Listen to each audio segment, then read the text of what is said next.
नमस्कार भक्तों, आज हम सुनेंगे भगवान श्री हरि विष्णु के प्रथम अवतार मत्स्य अवतार की दिव्य कथा। बहुत प्राचीन समय की बात है, जब पृथ्वी पर सत्यव्रत नाम के एक धर्मात्मा राजा राज्य करते थे।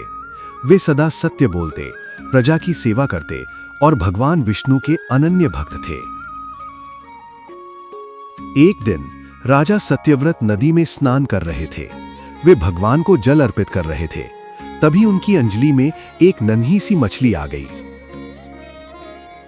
मछली बहुत छोटी थी, कांप रही थी। राजा को उस पर दया आ गई।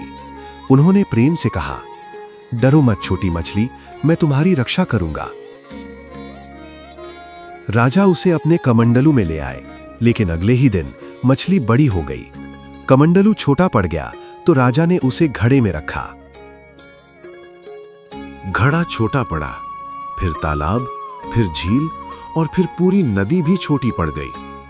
अब राजा समझ गए कि ये कोई साधारण मछली नहीं है। राजा ने हाथ जोड़कर कहा, हे देव, आप कौन हैं? कृपा करके अपना स्वरूप दिखाइए। तभी वो मछली बोली, हे राजन, मैं भगवान विष्णु हूं। शीघ्र ही पृथ्वी पर महाप्रलय आने वाला है। सारी धरती जल में डूब जाएगी। ज्ञान, वेद और जीव जंतु नष्ट हो जाएंगे। तुम एक विशाल नौका बनवाओ, उसमें सप्तऋषियों, वेदों, औषधियों और जीवों के बीजों को सुरक्षित रखो। कुछ समय बाद आकाश में घनघोर बादल छा गए। भयानक वर्षा होने लगी। समुद्र उफन पड़ा और पूरी पृथ्वी जलमग्न हो गई। तभी जल से प्रकट हुए भगवान विष्णु विशाल मत्स्य रूप में। उनके मस्तक पर तेजस्वी सींग था। राजा ने नौका को उस सींग से बांध दिया। भगवान मत्स्य प्रलय के जल में नौका को सुरक्षित मार्ग से ले जाने लगे।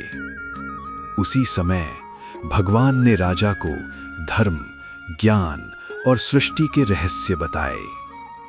प्रलय समाप्त हुआ, पृथ्वी फिर से प्रकट हुई, वेदों की रक्षा हुई और राजा सत्यव्रत आगे चलकर वैवसत मनु बने, मानव जाति के आदि पुरुष।